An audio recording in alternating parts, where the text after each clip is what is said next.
This channel does not promote any violent, harmful, or illegal activities. All content provided by this channel is meant for an educational purpose only.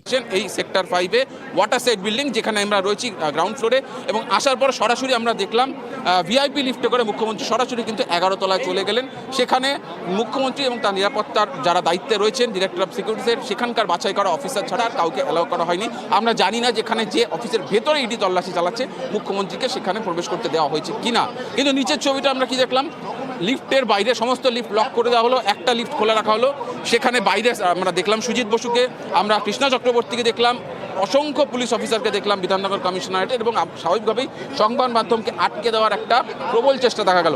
কিছু সময়ের মধ্যেই, অর্থাৎ মুখ্যমন্ত্রী প্রবেশ করার 5 থেকে 10 মিনিটের মধ্যেই আমরা দেখলাম এক ব্যক্তি, তার পরিচয় কি আমরা জানি না, বারবার আমরা তাকে মাইক নিয়ে জানার চেষ্টা করি যে আপনি কে, ফাইলে কি আছে, তিনি পাজাকোলা করে, কার্যত পাজাকোলা করে বেশ কিছু ফাইল নিয়ে অন্তদন্ত হয়ে বেরিয়ে আসতে থাকে, তার সঙ্গেও আরেকজনকে বেরিয়ে আসতে দেখা যায়। ফাইলগুলো নিয়ে আসার পর কোথায় আসা হলো, আমার ঠিক বাদিকের ছবি সূর্যেন্দু আবার দেখাবে। বাদিকে এই যে সাদা গাড়িটা দেখতে পাচ্ছ, এটা স্করপিও এসইভি মডেলের গাড়ি, নতুন মডেলের স্করপিও গাড়ি। এই গাড়ির পেছনে, অর্থাৎ পেছনের দরজা, সেই দরজা খুলে বেশ কিছু নথি রাখা হলো। সেখান থেকে একটা ফাইল আমরা পড়ে যেতে দেখলাম, জেরক্স করা ফাইল, একটা কাগজ দেখা গেল যেখানে গভর্নমেন্ট অফ ওয়েস্ট বেঙ্গল লেখা রয়েছে। এবং পেছনের আসন ছাড়াও সামনে যেখানে মিডিলে যে রোটা রয়েছে গাড়ি, সেখানেও বেশ কিছু নথি রাখা হলো। এবং সঙ্গে সঙ্গে সেই জায়গার দখল, গাড়িটার চারপাশ থেকে দখল নিয়ে নিলেন পুলিশ কর্মীরা, মহিলা পুলিশ আমরা দেখতে পাচ্ছি। এছাড়াও আরও একাধিক পুলিশ কর্মী যারা রয়েছেন, যারা গাড়িটিকে ঘিরে রয়েছেন। এই গাড়িতে কোথাও কোনো গভর্নমেন্ট অফ ওয়েস্ট বেঙ্গল, কোথাও কোনো লোগো নেই, কিচ্ছু লেখা নেই। গাড়ির বনেটে, অর্থাৎ ড্যাশবোর্ড যেটা আমরা দেখতে পাচ্ছি, ড্যাশবোর্ডে জাতীয় পতাকা রয়েছে, ঠাকুরের ছবি রয়েছে, কিছু ফুল রয়েছে। এছাড়া কিন্তু আর কোথাও গাড়িটিকে কার গাড়ি, কিসের গাড়ি, কার ব্যবহার্য গাড়ি, সেই আইডেন্টিফাই করার কোনোরকম কোনো কিছু দেখা যায়নি। আমরা দেখতে পাচ্ছি যে যেখান থেকে মুখ্যমন্ত্রী প্রবেশ করেছেন সেই জায়গায় একটা হই হট্টগোল দেখা যাচ্ছে। আমার সহকর্মী সূর্যেন্দুকে বলবো সেই দিকে ফোকাস করে রাখার জন্য। হয়তো কোনো ভিআইপি, অর্থাৎ মুখ্যমন্ত্রী বা অন্য কেউ যে কোনো সময় বেরিয়ে আসতে পারেন। আমরা দেখছি ছবিটা, পুলিশকর্মী তারা বেরোচ্ছেন। এছাড়াও রয়েছেন যারা নিরাপত্তার দায়িত্বে তারা রয়েছেন, এবং যেহেতু পুরো জায়গাটিকে কর্ডন করে দেওয়া হয়েছে, ফলে একটা বিষয় স্পষ্ট, মুখ্যমন্ত্রী এই পথে নামবেন যাতে সংবাদ মাধ্যম তার কাছে ঘেঁষতে না পারে। সেই জন্য সংবাদ মাধ্যমকে একটা দড়ি দিয়ে একটা কর্ডন করে রাখা হয়েছে, র্যাফ দিয়ে ঘিরে রাখা হয়েছে।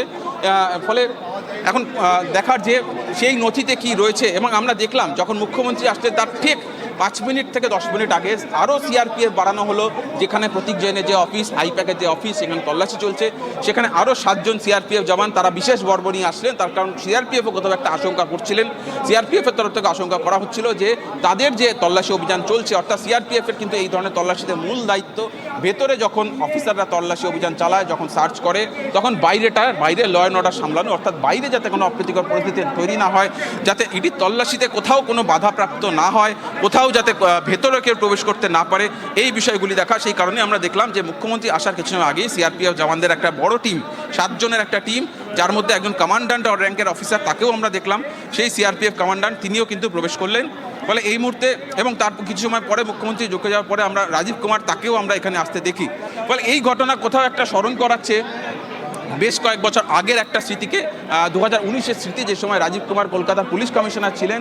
সেই পুলিশ কমিশনার থাকার সময় আমরা দেখেছিলাম যে মুখ্যমন্ত্রী যখন রাজীব কুমারের যে সরকারি বাংলো, পুলিশ কমিশনার হিসেবে যে সরকারি বাংলোটা থাকে লাউডন স্ট্রিটে, সেখানে যখন সিবিআই প্রবেশ করার চেষ্টা করে, তো তাকে জিজ্ঞাসাবাদের জন্য তারা গিয়েছিল। আমরা দেখাবো র্যাফের ছবি। র্যাফে কিন্তু হাতে অস্ত্র নিয়ে তারা কাঁদানে গ্যাস, শেল ফাটানোর যে অস্ত্র থাকে, সেই কাঁদানে গ্যাসের শেল ফাটানোর যে অস্ত্র, সেটা নিয়েও কিন্তু তারা এসছে। অর্থাৎ র্যাফ দিয়ে সম্পূর্ণভাবে পরিস্থিতি এমন করে রাখা হচ্ছে, যদি এখানে সেরকম পরিস্থিতি তৈরি হয় বা কোনো রকমভাবে কোনো বাধাপ্রাপ্ত হলে, যাতে আইন শৃঙ্খলা যাতে পরিস্থিতি হলে সেই পরিস্থিতি যাতে মোকাবেলা করা যায়, সেই ব্যবস্থাও করে রাখা হলো।